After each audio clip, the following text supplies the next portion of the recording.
ভাইয়া বোন ভাইয়া তুমি আরে কি রে তুই আমার বাসায় চাকরানির কাজ কেন করছিস?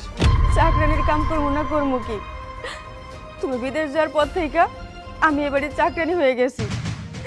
জানো ভাইয়া, আমি যদি একটা দিন কাম না করি, ভাবি আর ভাবির মায় মিলে আমারে খাইতে দেয় না, প্রতিদিন ধরে ধরে মারে। আমি কই যাবো?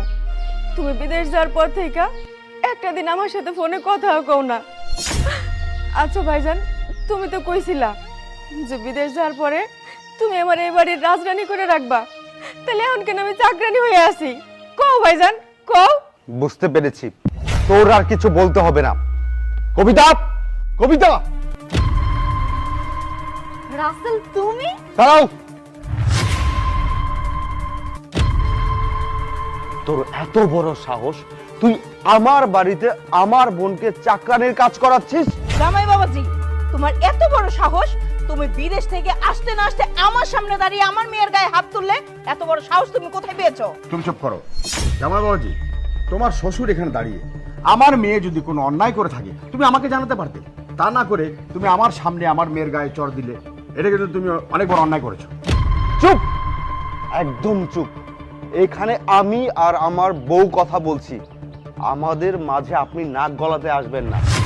এই, তোকে বিদেশ যাওয়ার আগে আমি কি বলে গিয়েছিলাম? তোকে আমি বলেছিলাম আমার একটা মাত্র বোন, ওর যেন কোনো কষ্ট না হয়, ও যেন রাজরানীর মতো থাকতে পারে। তুই কিনা ওকে চাকরানি বানিয়ে ফেলেছিস। তুই জানিস আমার ছোট বোন আমার কলিজার টুকরা। ছোটবেলায় যখন আমার বাবা মা মারা গিয়েছিল, তখন ওকে আমি অনেক কষ্ট করে মানুষ করেছি, ওকে বিন্দু পরিমাণ আচরও লাগতে দিইনি।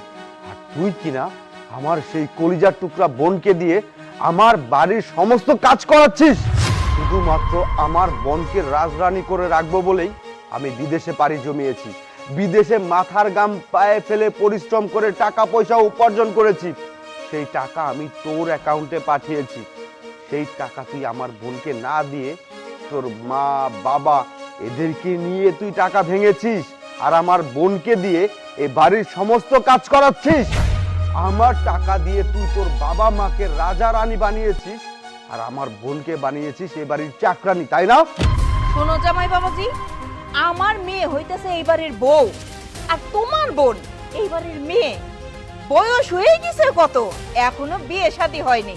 শুনো, সে যে এই বাড়িতে কাজ কাম করতেছে, চারটা খাবার খাইতে পারতেছে, এই ওর জন্য অনেক কিছু, বুঝতে পারছো? চুপ করুন, আমি আপনার কোনো কথা শুনতে চাচ্ছি না।